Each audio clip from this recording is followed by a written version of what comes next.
जय माता दी दोस्तों। माता दुर्गा की कृपा आप और आपके समस्त परिवार पर सदैव ही बनी रहे। दोस्तों, आज की वीडियो में मैं सबसे सरल पूजा विधि आपको नवरात्रि की बताने वाली हूँ, क्योंकि बहुत से भक्त हैं जो नवरात्रि का व्रत रखना चाहते हैं, पूजा करना चाहते हैं, लेकिन उनके पास इतनी सुविधा नहीं होती है कि वो प्रॉपर तरीके से सब चीजें कर पाएं। कुछ प्रॉब्लम भी होती हैं, कई किराए के घर में रहते हैं, कई बाहर रहते हैं, फिर भी पूजा करना चाहते हैं। तो बहुत ही सरल सा तरीका मैं आपके साथ शेयर कर रही हूँ। तो जिस जगह पर आपको पूजा करना है उस जगह को साफ सुथरा करके एक चौकी लगा करके उसके ऊपर लाल रंग का वस्त्र बिछा लें। चौकी के ऊपर अक्षत का आसन दे करके माता रानी की फोटो या मूर्ति आपके पास जो भी है वो विराजित कर लें। फिर अक्षत का आसन दे करके हमने यहाँ पर गणेश जी को विराजित किया। अगर आपके पास गणेश जी की फोटो या मूर्ति नहीं है तो आप सुपारी से भी गणेश जी है वो बना सकते हैं। सुपारी पर कलावा लपेट करके भी गणेश जी को विराजित कर सकते हैं। इसके बाद में देखिए, आप कलश स्थापना नहीं कर सकते हैं तो आप एक जल का लोटा भर करके, तांबे पीतल का या फिर मिट्टी का कोई भी जल का लोटा भर करके और आप चौकी पर रख लें, जिससे आप पूरे 9 दिनों तक रखा रहने दें। इसमें थोड़ा सा हम गंगा जल डाल लेंगे। अगर गंगा जल नहीं है तो कोई बात नहीं है, आप ऐसे भी लोटा भर करके, जल भर करके और माता की चौकी पर रख देंगे। तो फिर थोड़े से अक्षत का आसन दे करके मैंने यहाँ पर इस लोटे को है वो रख दिया। थोड़े से पुष्प मैंने इसके अंदर डाल दिए हैं। पूरे 9 दिनों तक हमें यह लोटा जो जल का है वो यहीं पर रखा रहने देना है, हिलाना नहीं है। इसके बाद मैं एक कटोरी में चावल भर लिए हैं, इसके ऊपर एक सिक्का मैंने यहाँ पर रख लिया है और वो भी मैं यहाँ पर है वो रख दूंगी। जो कलश हमने रखा है इसके ऊपर रख देंगे। फिर थोड़े से अक्षत का आसन देकर मैंने यहाँ पर दीप प्रज्वलित कर लिया है। शुद्ध देसी घी का दीप प्रज्वलित किया है। आप तिल के तेल का दीपक भी जला सकते हैं। फिर हम भाव रूप में स्नान करा देंगे।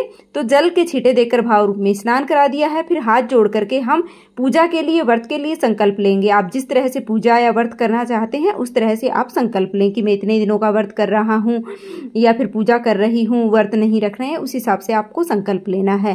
फिर हम सभी को वस्त्र के रूप में कलावा समर्पित करेंगे। भगवान गणेश को, माता दुर्गा को यहाँ पर मैंने कलावा समर्पित किया है। आपके पास अगर चुनरी है तो आप माता के लिए अवश्य ही चुनरी समर्पित करें। इस समय आसानी से चुनरी मिल जाती है पूजा के लिए, तो आप चुनरी ले आइएगा और माता को है वो चुनरी अवश्य उठाइएगा। इसके साथ ही देखिए, हम माता को तिलक करेंगे। कुमकुम से, रोली से हम तिलक करते हैं। भगवान गणेश को भी कर देंगे, दिए को तिलक कर देंगे और जो कलश हमने स्थापित किया है उसको भी हम तिलक कर देंगे। या फिर आप स्वास्तिक बना दें और अक्षत के ऊपर हमने चावल है वो समर्पित कर दिए हैं। फिर हम पुष्प समर्पित करेंगे। तो माता रानी को लाल गुड़हल का पुष्प भी बहुत अधिक प्रिय है, तो वो आप समर्पित कर सकते हैं। या फिर जो भी पुष्प आपके पास है वो आप समर्पित कर दीजिएगा। इस समय पुष्प भी पूजा वाली जो दुकानें होती हैं जहाँ पूजा का सामान मिलता है वहाँ पर आसानी से मिल जाते हैं। फिर हम भोग समर्पित करेंगे। तो भोग में आप माता रानी को बतासे का भोग समर्पित कर सकते हैं, मिश्री का भोग समर्पित कर सकते हैं। अगर यह भी नहीं है तो कोई बात नहीं है, आप चीनी का भोग भी माता रानी को समर्पित कर सकते हैं। पान आप समर्पित कर सकते हैं। मीठा पान अगर आपको मिल जाता है तो वो आप समर्पित कर दीजिएगा। साथ ही हमने यहाँ पर जल का लोटा समर्पित कर दिया है। इसके साथ ही देखिए, अगर आपके पास है तो आपको 1 या 2 चीजें हैं, 2 चीजें तो कम से कम होनी चाहिए। सुहाग की सामग्री है वो भी समर्पित करनी चाहिए। मैंने यहाँ पर बिंदी है, मेहंदी समर्पित की है। इसके बाद में हम हवन करेंगे।